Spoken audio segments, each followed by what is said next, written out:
पांडवों के पावन प्रसंग को श्रवण करके सहनशीलता सीखते हैं। भक्त को कितना सहनशील होना चाहिए, और इसमें परिचय मिलता है कि भगवान अपने जनों को कितना प्यार करते हैं। श्री ठाकुर जी महाराज गरुणध्वज जिनको कहा गया, सुदर्शन आदि पार्षद साथ में हैं।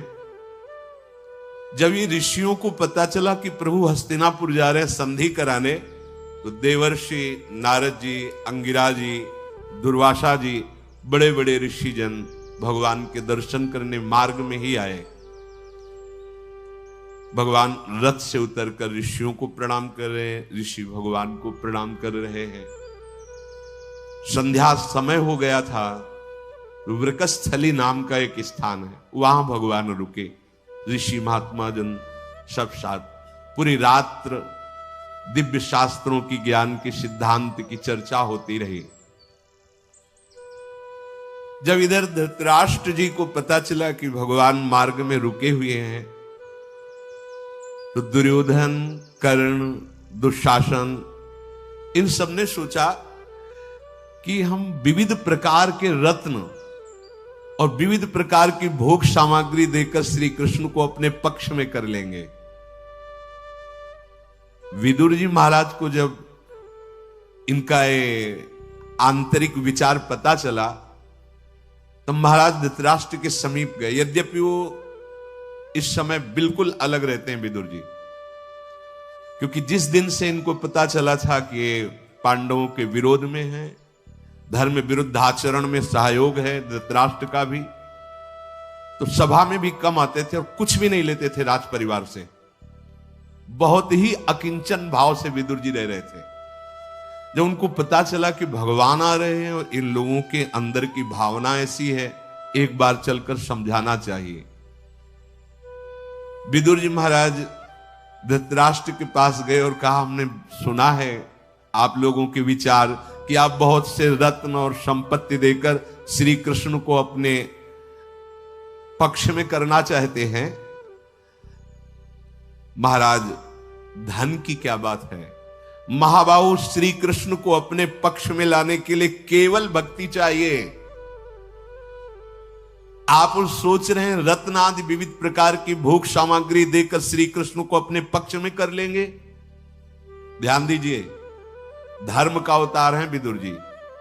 आप सोचें कि हम नाना प्रकार की भोग सामग्री देकर भगवान को अपने पक्ष में कर लेंगे और मनमानी आचरण करेंगे। विदुर जी कह रहे हैं वो केवल भक्ति से पक्ष में होते हैं। अगर भक्ति हृदय में नहीं है तो आप श्री कृष्ण को अपने पक्ष में नहीं कर सकते। राजेंद्र, पांडव आपसे केवल 5 गांव चाहते हैं, परंतु आप उन्हें 5 गांव देना भी पसंद नहीं करते। तो शांति स्थापना के लिए आए हुए भगवान श्री कृष्ण को तुम क्या रत्नों से रिझा पाओगे? मैं तुम्हें बताऊं, उनकी कृपा से उनको मैं जानता हूं। श्री कृष्ण और अर्जुन दो नहीं हैं, ये भगवान नारायण का स्वरूप है। आप कितना भी उद्योग कर लीजिए, श्री कृष्ण को अर्जुन से विलग नहीं कर सकते और अर्जुन को श्री कृष्ण से विलग नहीं कर सकते। विदुर जी महाराज कहे ऐसा ही होना चाहिए अपना हृदय। कुछ भी कर ले, त्रिभुवन का वैभव चाहे दे दे, तो भी हमारा मन प्रभु से विलग नहीं होना चाहिए। तो प्रभु तो छोड़ेंगे ही नहीं। पर हम बहुत कमजोर हो चुके हैं, थोड़े से विषय में अपने प्रभु को भूल जाते हैं। विदुर जी कहते हैं मैं श्री कृष्ण महात्मा को जानता हूं, श्री कृष्ण के प्रति जो थोड़ी भी कोई भक्ति कर ले तो श्री कृष्ण उसे अपने प्राणों से भी अधिक प्यार करते हैं। थोड़ी सी भी भक्ति कर ले तो प्राणों से। फिर अर्जुन तो श्री कृष्ण को पूर्ण समर्पित है। कैसे आप सोच लिए कि श्री कृष्ण को आप अपने पक्ष में कर लेंगे? दुर्योधन भी उसी सभा में बैठे थे, खड़े हुए और कहा, पिताजी, अपनी मर्यादा से कभी च्युत न होने वाले श्री कृष्ण की महिमा हमने भी सुनी है, और विदुर जी भी कह रहे हैं और यह सत्य बात है कि अर्जुन से जो प्रीति श्री कृष्ण की है वो किसी भी तरह तोड़ी नहीं जा सकती। दुर्योधन ने कहा उनको अपने पक्ष में नहीं किया जा सकता। इसलिए कुछ और भी विचार साथ में रखना चाहिए। यदि श्री कृष्ण अर्जुन का पक्ष लेकर के हमसे कुछ भी कड़वा व्यवहार करेंगे तो हम सभा में उनको बंदी बना लेंगे। दुर्योधन ये मूढ़ बुद्धि का लक्षण होता है। दुर्योधन की बात सुनकर भीष्म पितामह खड़े हो गए और कहा, अरे दुष्ट, तू श्री कृष्ण को क्या समझता है? धृतराष्ट्र से कहा कि राजन, श्री कृष्ण का कोई सत्कार करे या ना करे, वो क्या है ये आप लोग नहीं समझ पाएंगे। उनका अपमान या अवहेलना करने की सामर्थ्य काल में भी नहीं है। तुम तो बहुत साधारण मनुष्य हो। धृतराष्ट्र से भीष्म जी कह रहे हैं, श्री कृष्ण समस्त कार्यों को बहुत धर्म पूर्वक करते हैं। सारे उपाय तुम्हारे उल्टे हो जाएंगे यदि तुमने श्री कृष्ण का तनिक भी अपमान करना चाहा। महाबाहु श्री कृष्ण जो बोल दें निशंक होकर के वही करो और दुष्ट पुत्र का साथ मत दो, नहीं तो आपके सामने ही वंश नष्ट हो जाएगा। धर्मात्मा है, महात्मा है, भगवान है श्री कृष्ण। वो जो कृपा करके कहने आए हैं उसको ध्यान पूर्वक सुनना, कहीं कोई ऐसा अपराध मत कर देना। दुर्योधन बोला, पितामह आप उनकी जीवन भर आराधना करते रहे और आप पांडवों के गीत गाते रहे, न मैं से आराधना करूंगा और न पांडवों के गीत सुनूंगा। देखो जब मूर्खता छा जाती है तो कुछ अलग होता है दिमाग। इस समय मैं जिस महान कार्य के लिए उद्यत हूं कोई नहीं रोक सकता। मैं श्री कृष्ण को देखूंगा, अगर वो अनुकूल बोलते हैं तो बोलते नहीं, इसी सभा में मैं उनको बंदी बनाऊंगा। और जब श्री कृष्ण बंदी बन जाएंगे तो जैसे सर्प के दांत टूट जाते हैं, वो किसी काम का नहीं रहता, ऐसे ही पांडवों का सब कुछ श्री कृष्ण है और उनको बंदी बना लूंगा तो पांडव परास्त हो गए। कल प्रातःकालीन श्री कृष्ण सभा में पधार रहे हैं। इस विषय में हम लोगों ने निश्चय कर लिया है कि अगर वो बात हमारे अनुकूल करेंगे तो ठीक, नहीं तो उनको बंदी बना लेंगे। छल से या बल से किसी भी तरह शत्रु को जीतना चाहिए, दुर्योधन ने कहा। दुर्योधन की बात सुनकर के पूरी सभा दुखी हो गई। धृतराष्ट्र ने दुर्योधन से कहा कि तुम कैसी बात मुझसे निकाल रहे हो? जानते हो श्री कृष्ण कौन? सनातन ब्रह्म है, कैसे तुम उन्हें बंदी बना सकते हो? दूसरी बात, वो इस समय दूत बन करके आ रहे हैं, हमारे प्रिय हैं, हमारे संबंधी हैं, और आज तक कभी कोई श्री कृष्ण ने अपराध नहीं किया हमारा, फिर हम उनको अपनी सभा में कैसे कैद कर सकते हैं? भीष्म जी ने कहा, धृतराष्ट्र ये तुम्हारा मंदबुद्धि पुत्र दुर्योधन काल के वशीभूत हो गया है। ये अपने हितैषी सुहृदों के समझाने पर भी नहीं समझ रहा है। अभी मेरी बात मान जाओ, श्री कृष्ण के आने पर कोई ऐसा आचरण मत कर देना जो धर्म विरुद्ध हो, नहीं तो अनायास महान सामर्थ्य रखने वाले श्री कृष्ण के प्रति थोड़ा भी किया हुआ अपराध मंत्रियों से तुम्हारे राज्य को क्षण भर में नष्ट कर देगा। इस दुष्ट ने तुम्हारे पुत्र जो दुर्योधन धर्म का त्याग कर दिया है। जो धर्म का त्यागी होता है वो दुर्बुद्धि होता है, पापी होता है, क्रूर होता है, उसे अनर्थ भरी बातें अच्छी लगते हैं। ध्यान दीजिए, जो धर्म का त्याग कर देता है उसमें दुष्टता होती, क्रूरता होती, जिससे अमंगल हो ऐसी बातें उसे अच्छी लगती हैं। पितामह भीष्म का, मैं ऐसी सभा में एक क्षण नहीं टिक सकता जिसमें श्री कृष्ण का अपमान हो, और उठ करके वहां से चल दिए। इधर भगवान जो ब्रह्म ऋषियों के बीच में रात्रि व्यतीत की, प्रातःकाल अपनी नित्य क्रिया की और उन समस्त ब्रह्म ऋषियों को प्रणाम किया और आज्ञा लेकर हस्तिनापुर की तरफ आए। दुर्योधन नहीं गया था स्वागत में। जब ये पता चला कि प्रभु बस हस्तिनापुर में प्रवेश करने वाले ही हैं, तो भीष्म जी, द्रोणाचार्य जी, कृपाचार्य जी और परिवार के लोग आगे जाकर भगवान श्री कृष्ण की अगवानी की। हस्तिनापुर के नर नारियों की अपार भीड़ एकत्रित हो गई, क्योंकि भगवान श्री कृष्ण सर्वदर्शनी हैं, परम सुंदर हैं। तो कोई पैदल भाग करके, कोई सवारियों पर, जिसको जैसा बना, भगवान के दर्शन के लिए अपार भीड़ हस्तिनापुर में बाहर ही, जहां स्वागत भगवान कृष्णचंद्र जी का भीष्म आदि कर रहे हैं। धृतराष्ट्र के और पुत्र आए थे, पर ये दुर्योधन ने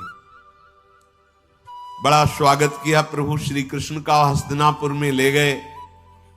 भगवान वासुदेव की दर्शन की इच्छा से नारी, वृद्ध, बालक सब, भगवान ने सबको संतुष्ट किया। बड़े बड़े विद्वान जन हाथ जोड़कर मार्ग में भगवान की स्तुति करते जाते हैं। पूरा मार्ग खचाखच भरा है, सेवक जन रास्ता बनाते हुए जा रहे हैं, बीच में प्रभु चल रहे हैं। कमल नयन श्री कृष्ण धृतराष्ट्र की सभा में प्रवेश किए। महायशस्वी धृतराष्ट्र हाथ जोड़कर खड़े हो गए। द्रोणाचार्य जी, भीष्म जी सब भगवान को अर्घ्य दे करके प्रणाम मुद्रा में प्रभु से प्रार्थना की, हे केशव, जगमगाता हुआ स्वर्ण रत्नों से जटित सिंहासन, आप इस पर विराजमान हुए। प्रभु सिंहासन पर विराजमान हुए। ब्राह्मणों ने मधुपर्क आदि के द्वारा भगवान का अर्चन बंदन किया। भगवान थोड़ी देर उस सभा में बैठे रहे, कोई कुछ नहीं बोला। धृतराष्ट्र की तरफ भगवान देखते रहे, वो भी कुछ, किसी की हिम्मत कोई बोलने की नहीं। भगवान उठे और राजभवन से बाहर निकले। सीधे दुर्योधन के महल पर गए। वो वहां नहीं था, न स्वागत में गया था, इंद्र भवन के समान सजाया गया था। और दुर्योधन इसलिए नहीं गया, तो जानता था जब हम नहीं जाएंगे तो बात हमें से तो करनी है। वो हमारे पास आएंगे, वो आएंगे तो उनका इतना स्वागत करेंगे कि वो हमारे पक्ष में हो जाएंगे। इंद्र भवन के समान महल सजाया गया था। भगवान श्री कृष्ण जो ही उसमें प्रवेश कर रहे, तो सब उनकी वंदना कर रहे हैं, जो द्वारपाल आदि हैं, जो सेवक जन हैं। दुर्योधन ने जब देख लिया कि भगवान नजदीक आ रहे हैं, तब खड़ा हो गया और हाथ जोड़ करके शास्त्रों राजाओं के बीच में, वहां 11 क्षोणी सेना तो एकत्रित हो ही गई उसके पक्ष की, सम्मान तो कर रहा है, पर उपहास जैसा। सम्मान का अलग अलग ढंग होता है। भगवान पधारे, खड़ा तो हो गया है, पर अभिमानी है, अज्ञानी है, उपहास करता हुआ जैसा। आओ दशरथ नंदन, देखो जो तुमने सुख नहीं देखे होंगे, सुख सिंधु भगवान को कह रहा है, ये देखो जो सुख चाहो तुम्हें, ये पर्यंक, ये पलंग देखो, ऐसा कभी तुमने देखा है पलंग? भगवान से, भगवान मुस्कुरा रहे, सूर्य के समान तेज श्रीअंगों से प्रकट हो रहा है। बैठ गए और कहा बैठ जाओ। सब राजा और दुर्योधन बैठ गए। दुर्योधन ने कहा क्या पसंद करोगे पाना? भगवान से क्या पाओगे? आज जो तुम्हारी इच्छा हो, शायद तुमने जीवन में नहीं पाया होगा, ऐसी ऐसी व्यवस्था है। भगवान ने कहा कि हम तुम्हारा भोजन या तुम्हारा दिया हुआ सम्मान या तुम्हारा दिया हुआ कोई भी स्वागत स्वीकार नहीं करते। निमंत्रियत भोजनेन नाभिनंदच्च केशवा। भगवान श्री कृष्ण ने कहा मैं अभिनंदन नहीं करता, न तुम्हारे स्वागत का, न तुम्हारे वैभव का, न तुम्हारे भोजन का। दुर्योधन ने कर्ण की तरफ देखा और पूछा, वाणी में तो मृदुता दिखाई दे रही, लेकिन हृदय में सठता है, दुष्टता है। उसने कहा, जनार्दन, हमने आपका क्या बिगाड़ा है जो आप हमसे वैर भरी बात करते हैं? आप हमारा क्यों अन्न स्वीकार नहीं करेंगे? हमारा स्वागत क्यों स्वीकार नहीं करेंगे? क्या बात है? हमसे क्यों बैर कर रहे हो? जैसे आपके लिए अर्जुन प्रिय है, वैसे मैं प्रिय हूं। आपने तो मेरी भी सहायता की, एक अक्षौणी सेना दी है, फिर आप मेरा अपमान क्यों करते हैं? माधव, ऐसी हम संभावना आपसे नहीं रखते हैं कि आप हमारे प्रति अपमानजनित चेष्टा करते हैं। भगवान श्री कृष्ण ने दुर्योधन से कहा कि तुम मेरी बात गंभीरता से सुनना। पहला तो इसलिए हमने मना किया, कोई स्वागत तुम्हारा नहीं लेंगे, क्योंकि इस समय मैं दूत बनकर आया हूं, और दूत तभी कुछ स्वीकार करता है जब स्वामी का प्रयोजन पूरा कर ले। देखो, जगत के स्वामी भगवान हैं और पांडवों को अपना स्वामी कह रहे हैं। इसलिए बड़े भाग्यशाली हैं जो प्रभु को अपना मान लेते हैं। कई बार चर्चा में कहा है कि कहने को होता है कि वो हमारे स्वामी हैं, लेकिन वो कैसा व्यवहार करते हैं आप देख लो। नरसिंह मेहता जी के लिए पत्र में लिख के भेजा था जब हुंडी कि वैसे तो मैं माखन चोर कहा जाता हूं, पर आपने मुझे बादशाह बना दिया है। तो अब स्वामी हुकुम देने में कभी सकुचाना नहीं, आप आदेश करना है सेवक आपके लिए। सांवल साथ सेठ, आप हुकुम करने में, सेवक के लिए जगत के स्वामी के आप आदेश देने में कभी सकुचाना नहीं। यहां भगवान क्या कह रहे हैं कि मैंने इसलिए मना किया, पहली बात तो कि मैं दूत हूं, मैं अपने स्वामी का कार्य करने के लिए आया हूं। जगत के स्वामी है, जब तक स्वामी का कार्य ना हो जाए दूत को कोई भी सम्मान स्वीकार नहीं करना चाहिए, ऐसा शास्त्रीय नियम है। इसलिए मैं कुछ भी आपका स्वागत स्वीकार नहीं करता। दुर्योधन ने कहा, जनार्दन, आप जानते हैं कि आप पांडवों के दूत नहीं हैं, आप खुद जानते हैं। आपका हम लोगों के साथ ऐसा अनुचित बर्ताव उचित नहीं है। गोविंद, हमने कभी आपसे कोई कटु वचन नहीं कहा, कोई झगड़ा नहीं किया आपसे, पर आपकी बात मेरे लिए असहनीय हो रही है।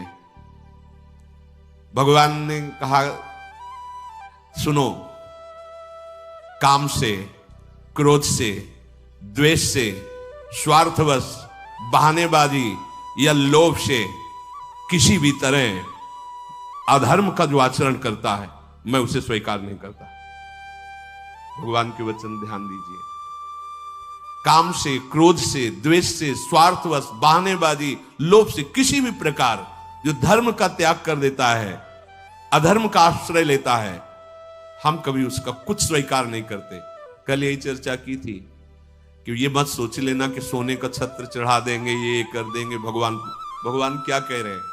नहीं पसंद है मुझे, धर्म से चलो। अगर एक पत्ता भी दे दोगे तो मेरे भगवान बिक जाएंगे, एक पत्ते में बिक जाएंगे, बिक गए। जब सत्यभामा जी नारद जी के प्रसंग में एक तुलसी दल में भगवान हल्के हो गए थे।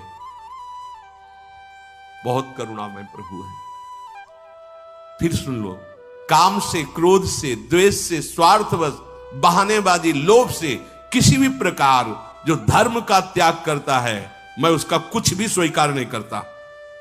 अब आपको लगेगा कि आप बहुत दान पुण्य कर रहे हैं, ठाकुर सेवा करें, होश में। आगे बहुत सुंदर बात भगवान कह रहे हैं कि हस्तिनापुर में अगर पाने योग्य जगह है तो एकमात्र विदुर का घर है। यहां कहीं अब पाने योग्य नहीं रह गया है, क्योंकि सब अधर्म का बोलबाला हो रहा है। ये नहीं कहा कि भीष्म के यहां, ये नहीं कहा कि द्रोणाचार्य जी के यहां, एकमात्र विदुर का घर ऐसा है जहां हम पानी पी सकते हैं। हस्तिनापुर में कुछ भी पाने योग्य नहीं रह गया, क्योंकि पांडवों से जो द्वेष करता है और जो उस द्वेषियों की सभा में रहता है, वो एक ही दंड के अधिकारी होते हैं। भीष्म जी निरपराध है, पर दंड मिला क्योंकि दुर्योधन का पक्ष लिया। दुर्योधन ने कहा कि आप अगर ये दूत वाला पक्ष हटा दें तो आप दूसरी बात बोले कि आप हमारा क्यों नहीं पा सकते। अरे किसी के घर जाए तो स्वागत किया जाता है तो स्वीकार करता है, व्यवहार में ही स्वीकार करता है। आप क्यों नहीं स्वीकार करते? तो भगवान ने कहा संप्रीति भोज्यान्यन्नानि आपद भोज्यानि वा पुनः न च संप्रिय से राजन न चैवापद गता वयम। सुनो दुर्योधन, किसी के यहां अन्य जो भी स्वागत स्वीकार किया जाता है उसमें प्रेम होता है, तेरे में प्रेम नहीं है। दो स्थिति में भोजन पाया जाता है, या तो भूखा मर रहा हो आपत्ति में तो भैया प्राण पोषण करना है जैसा भी पाले, और या प्रेम, तो तेरे में प्रेम नहीं है और मैं कोई आपत्ति काल में नहीं हूं कि भूखा मर रहा हूं, इसलिए मैं तेरे यहां कोई भी सेवा, जो जल है, अन्न है, भोजन। पांडवों के साथ तुम बैर का व्यवहार करते हो तो तुम्हें पता होना चाहिए मेरा सिद्धांत, बहुत ध्यान से सुनना, बहुत अमृत में वचन है। यस्तान द्वेष्टि स माम द्वेष्टि यस्ताननु स मामनु एकात्म्यम माम गतम विद्धि पांडवैर धर्मचारिभिः। पांडव मेरे भक्त हैं, जो मेरे भक्त से द्वेष करता है वो सीधा मेरे से द्वेष करता है, और जो मेरे भक्त के अनुकूल रहता है वो सीधा मेरे अनुकूल रहता है। तुम पांडवों को और मेरे को एक समझो। एकात्म्यम माम गतम विद्धि पांडवैर धर्मचारिभिः। धर्म का आचरण करने वाले पांडव और मैं एक ही हूं। अगर पांडवों से, भक्तों से द्वेष करे तो सीधा मेरा द्वेषी, और भक्तों के अनुकूल तो सीधा मेरे अनुकूल।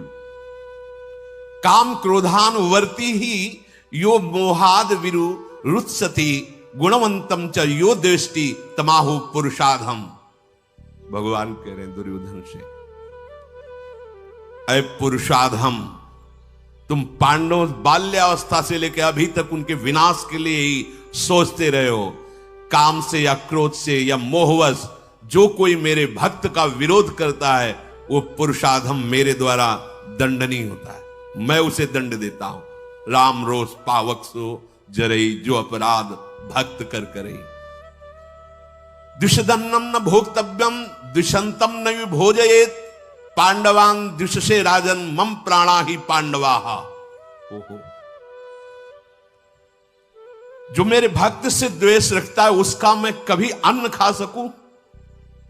कभी नहीं। भगवान कहे, जैसे कोई सोचे अकिंचन भक्तों का अपमान करके यहां बहुत 56 भोग लगा के ये सब करके भगवान को, ध्यान से सुनो, भगवान के वचन है। द्विषदन्नम न भोक्तव्यम, मैं कभी उसका कुछ स्वीकार नहीं करता जो मेरे भक्त से द्वेष करता है। द्वेष रखने वाले को यह ध्यान रखना चाहिए कि किससे द्वेष कर रहे हो। एक बार भगवान से आप कर लो तो मंगल आपका नहीं रुक सकता, क्योंकि मंगल भवन सहन कर जाएंगे। लेकिन यदि भक्त से आपने द्वेष कर लिया तो फिर भगवान को बर्दाश्त नहीं होता। भगवान खुली बात, तुम पांडवों से द्वेष करते हो और पांडव मेरे साक्षात प्राण हैं, और तुम चाहते हो हम तुम्हारा कुछ स्वीकार करें। पांडवान द्विषसे राजन मम प्राणा ही पांडवाः। भक्त जैसे कहते कि मेरे प्राणनाथ आप हो, तो देखो प्राणनाथ भगवान कह रहे हैं पांडव मेरे प्राण हैं। सर्वमेतन भोक्तव्यम मन्नम दुष्टाभिसंहितम क्षुत्तरेकस्य भोक्तव्य मित में धीयते मति। ये तुम्हारा सारा का सारा वैभव ये महान दुर्वासना से दूषित हो चुका है। मेरे हस्तिनापुर में केवल भोजन करने योग्य जगह है तो एक जगह है, विदुर का घर। केवल विदुर का जल और अन्न ही ऐसा है जो पाने योग्य है, नहीं तुम्हारे हस्तिनापुर में संपूर्ण जल अन्न ये अब पाने योग्य नहीं रह गया है, क्योंकि मेरे भक्त पांडवों से द्वेष करने वाला जहां भी रहता है। अमरशील दुर्योधन से ऐसा कहकर महाबाहु श्री कृष्ण पीतांबर फहराते वहां से निकल पड़े। वहां से निकल करके महामना भगवान वासुदेव विदुर जी के घर गए। विदुर जी सभा में थे। जब भगवान उठ करके दुर्योधन के आए तो सभा में थे। विदुर जी के घर गए तो विदुरानी जी, और जिस समय से ये पांडवों को कष्ट पहुंचा रहे थे कौरव, उसी समय से विदुर जी अलग हो गए थे। एकांत नगर के बाहर पर्णकुटी में भगवत चिंतन करते हुए अकिंचन भाव से रह रहे थे कि ऐसे दुष्टों का अन्न नहीं खाना। यद्यपि महामंत्री पद में है, सारा का सारा विचार इन्हीं से चलता है, पर जब देख लिया कि न धृतराष्ट्र मान रहे हैं न दुर्योधन मान रहे हैं, तो भगवान को अकिंचन जन बहुत प्रिय है। देखो यहां सब व्यवस्थाएं भगवान ठुकरा करके चल रही है और विदुर जी के घर पहुंचे। विदुर जी थे नहीं क्योंकि वो सभा में थे, विदुरानी जी थी। उस समय वो ऐसी भाव दशा में डूबी हुई थी क्योंकि ये तो पता था कि भगवान हस्तिनापुर आए हैं, तो ये भी आशा थी कि जरूर करुणा करके वो घर पधारेंगे, दर्शन। तो भाव में डूबी हुई थी।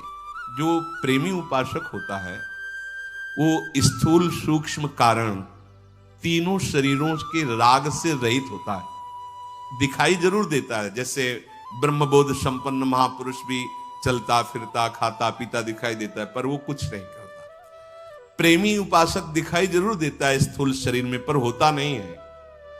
वो सदैव अपने भाव में डूबा रहता है। जैसे वो अपने स्वरूप में स्थित रहता है ज्ञानी, ऐसे प्रेमी अपने भाव स्वरूप में स्थित रहता है। अब विदुरानी जी कब से स्नान कर रही थी उनको कुछ पता ही नहीं। श्री कृष्ण की वही मोहिनी मूर्ति ध्यान में कभी कभी अश्रु प्रवाह हो रहा है, कभी कभी स्नान करते हुए नाच पड़ती है। क्या ऐसा होगा? प्रभु हमारे घर आएंगे? नहीं नहीं, वो तो संधि के लिए आए सभा में, हो सकता है वहीं। नहीं, वो तो बहुत करुणा में है, वो जरूर आए। ऐसे विचार में मगन है। इतने में आवाज आई, दरवाजा खोलो, मैं श्री कृष्ण। अमृत में गंभीर वाणी भगवान की जैसे। तो ये तो वैसे ही चिंतन में खोई हुई थी, शरीर की शुद्ध नहीं थी। स्नान के समय अगर वस्त्र भी शरीर पे हो तो भींजने के कारण, तो अब उनको शुद्ध हो ना, शरीर की शुद्ध हो तब। देखो भगवत प्रेम राज्य में शरीर स्मरण बहुत बाधा है। प्रेम की बातें कह लेना अलग है। इसीलिए जो आप चीर हरण लीला स्थिति ना होने के कारण उसकी चर्चा ज्यादा नहीं की जाती, क्योंकि बहिर्मुख देहाभिमानी जीव उसको नहीं समझ पाएंगे।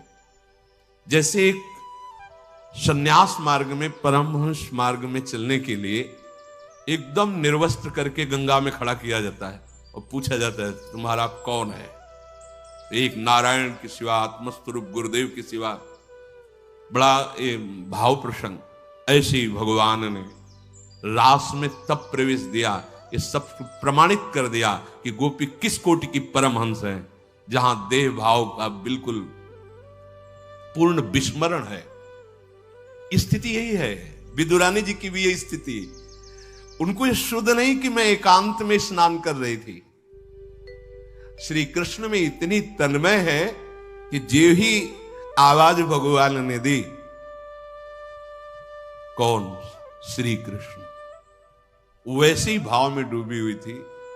अब दरवाजा खुल रहा है पर वो क्रिया में नहीं है, क्योंकि उनको शुद्ध होती तो सावधान होती, पहले वस्त्र धारण करती।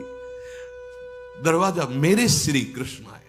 प्रभु ने अपना पीतांबर उनके अंग पर, ये भाव की ऐसी दशा का रसास्वादन स्वयं भगवान करते हैं। जैसे सुतीक्ष्ण जी की जब भाव दशा है तो भगवान वृक्ष की आड़ में छुप करके रसास्वादन। भगवान आज प्रेम में डूब रहे हैं विदुरानी जी की दशा देखकर।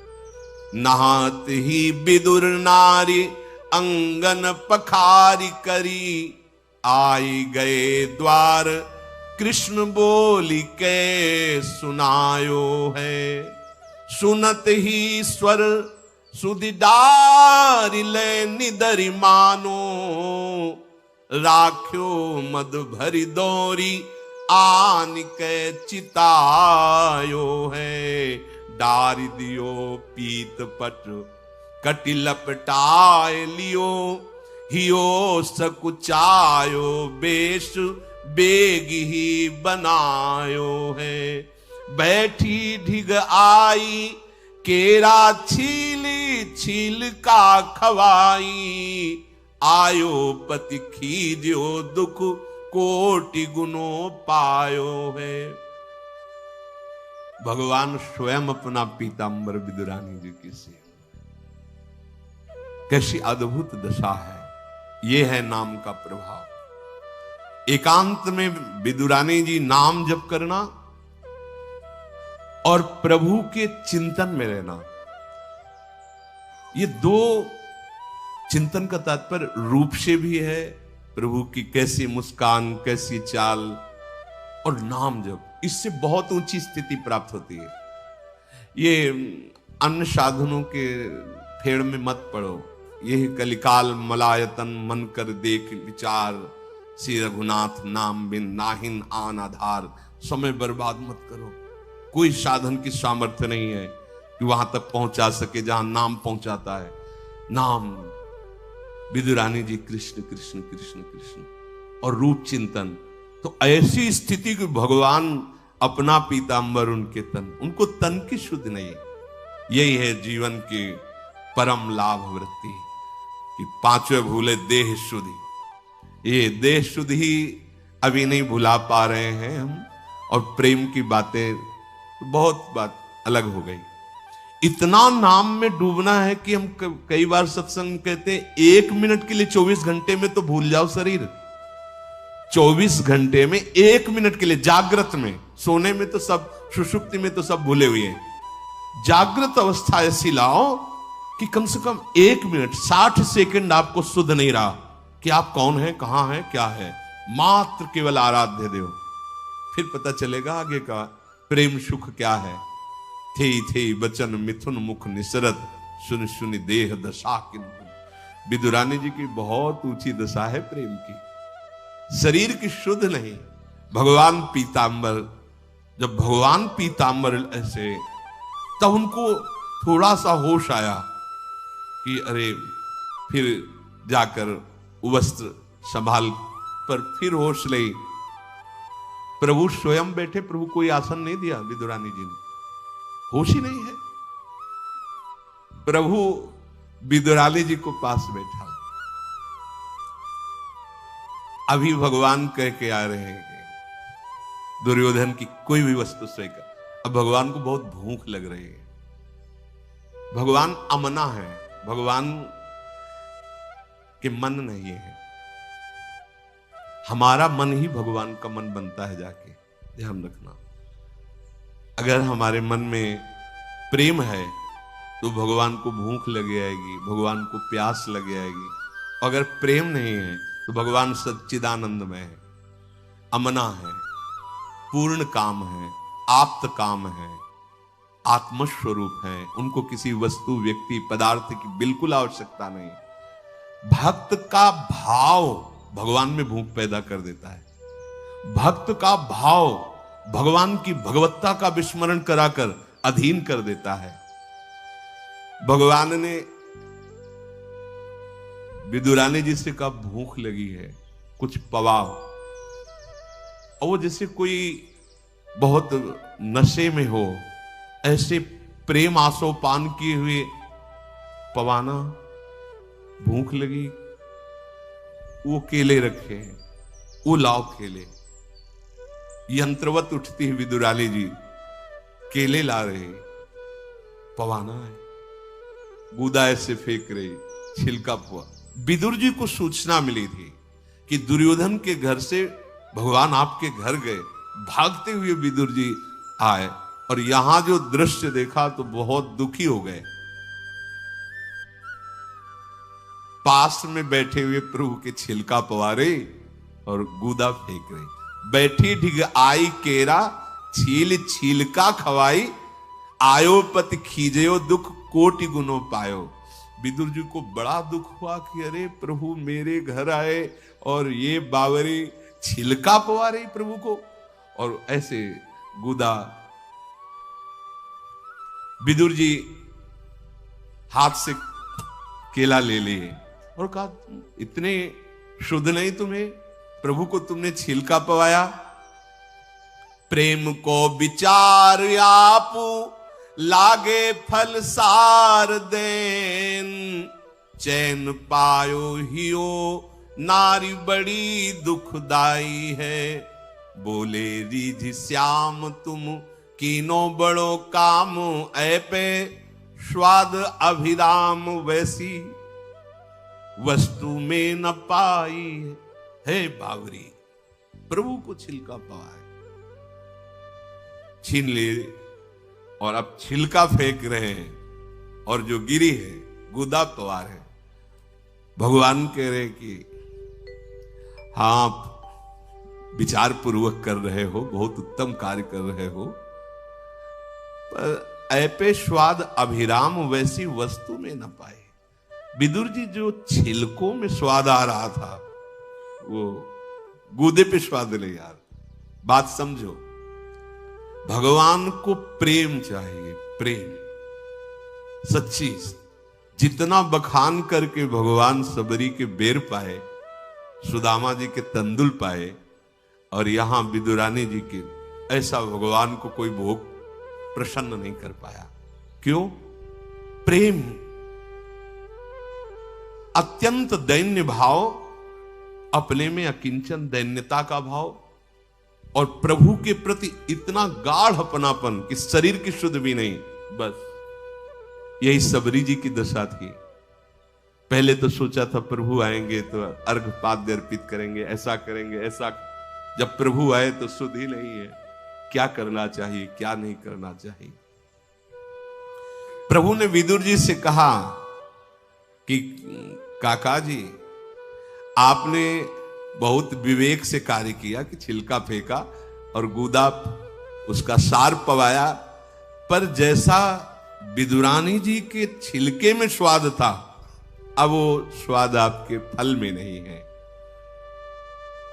प्राण प्यारे प्रभु प्रेम स्वीकार करते हैं, भाव स्वीकार करते हैं। फिर विदुर जी ने भगवान को और सब भोग सामग्री, पर खास बात भगवान जो विदुरानी जी के हाथ की बात, और इसमें दो बातें हैं, नाम जप और प्रभु से गाढ़ अपनापन का चिंतन। भगवान को ज्ञान विज्ञान, देखो धर्म का साक्षात स्वरूप है, खूब ज्ञान के द्वारा छिलका हटा के पवा रहे हैं। कर्माबाई की खिचड़ी में जो भगवान को स्वाद आया, बिना नहाए 3 बजे तड़के बना करके भगवान, इसमें खास बात क्या? भाव। वृंदावन वासी प्रेम उपासी इस बात को समझे, हमारे प्रभु को ना तुम्हारे ज्ञान से मतलब है, ना तुम्हारे विविध साधनों से मतलब है।